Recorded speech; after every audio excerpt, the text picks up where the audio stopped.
I know I live in all you guys' heads rent-free, but here's a recap from yours truly, RC. We'll get into the first matchup. Darth Griffius was defeated by the White Way. White Way had some stud performers on his team.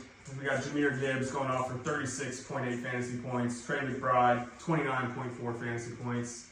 The White Way's team had mentioned that they weren't getting what they wanted out of their tight end position. Hopefully, this performance here met your expectations, Mr. White Way. I know you're a tough man to impress.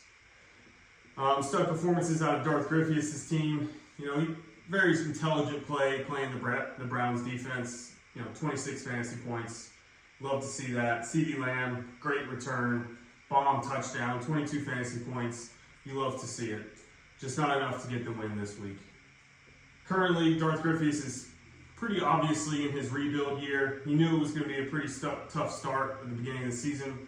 That's why he sent many trades to many of the league members, which all got rejected, naturally. But, would have worked out in y'all's favor. You're a loss. White Way, great team, just really things not going his way at the beginning of the year. He's fighting for playoff contention, starting to make his way back. Hopefully Jaden Daniels gets healthy and he can figure it out. So he's got some good players. Next matchup, we got Ghost Riders versus Dick Pickens. Dick Pickens got the win here pretty handedly. We can go into the stud performances. Patrick Mahomes, call him Hat Trick Mahomes, 26.24 fantasy points. Just all around, just impressive performance. The Chiefs are on the up and up, of course. We all hate to see it. Ghost Riders, he does have JSN, who has been holding it down, but just not good enough. On paper, we thought Ghost Riders was going to make a pretty solid playoff run. It's just a really bad start to the season. Hopefully you can turn it around here. Dick Pickens is making it happen, though. He didn't have much hopes going into the year. At least, when I was looking at it, I didn't see that. But, he's figuring out. He's at 5-2. Keep it up. Great work there. Now we got the Hitman versus Drug Dealing Music. We had some stud performances from the Hitman, Quinshon Judkins. I don't know about that one, guys. Everyone talked a lot of shit about that pick, but it's looking like he made the right move there. You can say thanks, Dan, for taking Henderson off his plate. Also, a great decision to play the Panthers defense. As you can see, we are huge Panthers supporters over here. 17 fantasy points from the Panthers. We beat the Jets. It's not a great win to brag about, but just an all-out great play from the Hitman there. Drug Dealing Music, he had some stud performers as well. Aaron Rodgers, 24.56 fantasy points. Love to see it. The old man just getting it done on Thursday night. It was great to see. Devontae Adams, also 26.5 fantasy points, 3 touchdowns. That game was pretty one-sided in London. Honestly, an awful game to watch, but, great performance from Devontae. Just wasn't enough to beat the Hitman this week. The Hitman's team, it's starting to show signs of life here. Everyone was talking shit about his team, just how he just doesn't know how to play fantasy. But, a couple good drafts. He's, at 3-4, that's not bad. This is the same record as a lot of other people in here, better than me. So, love to see that. And then Drug Dealing Music didn't really have any expectations for the year. He thought for sure it was going to be a rebuild, but he's surprisingly over 500 at 4-3. It would be a shocking tale to see him get into the playoffs. So, which it very well could happen. So we'll see. We'll keep an eye on his team. Now the next matchup we got is the Misfits Martyr versus the Hertzlocker. Hertzlocker really just put a spanking on that boy. He, just can't really compete against Jonathan Taylor, who has just been having an incredible season. Putting up 34.2 fantasy points this week. It seems like every time I look, Jonathan Taylor's dropping 30 burgers. He's dropping them.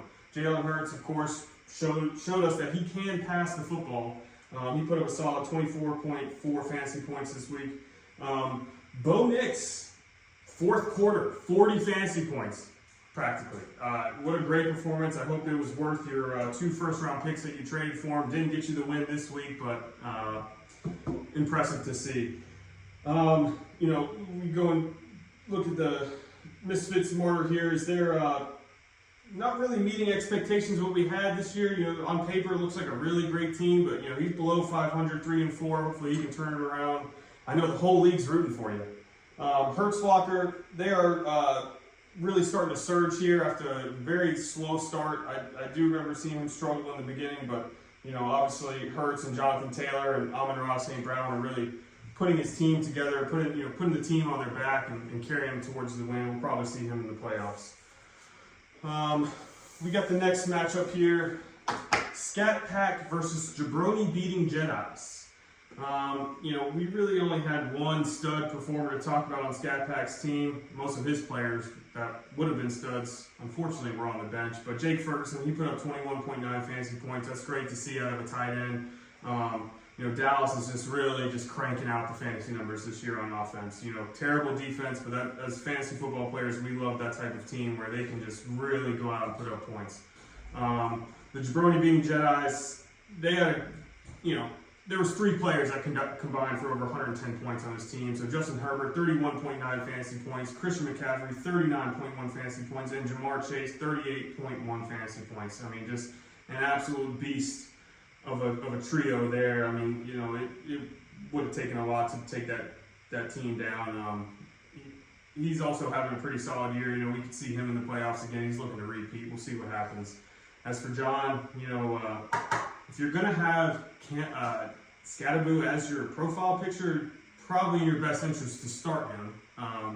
A.J. Brown, I get he's been up and down, but just tough matchup for you this week, which is what puts me in this position here. He just, you know, he really couldn't make it to work today. He's just had to take a personal day or what do you call it, an emotional wellness day. You know, who knows? Guys, just check on John if you get a chance. Mel Gibson's versus Junior DeLuca. You know, we had one stud from the Mel Gibsons. It was really the Pats D who put up 19 fantasy points. Junior DeLuca had, you know, basically working with nothing here. Keenan Allen, 28.9 fantasy points. Absolute bomb of a day. Absolutely balled out. And they even played the Texans D, which got them 20 points. Kind of a ballsy play, honestly. You know, you would think that the Texans defense has been okay, but the Seahawks, you know, they just have such a high-powered offense just behind JSN and Sam Darnold. I mean, they still were able to produce fantasy points, but that's a good outcome for the Texans D there, 20 points, which got them the win.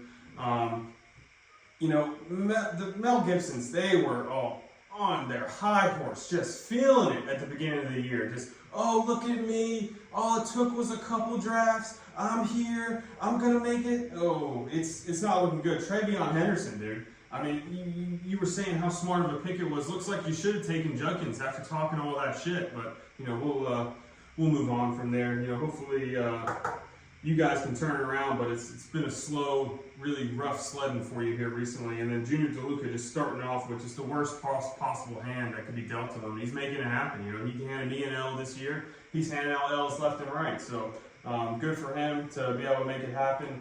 And we'll see what happens next week, boys. Have a good one. Peace.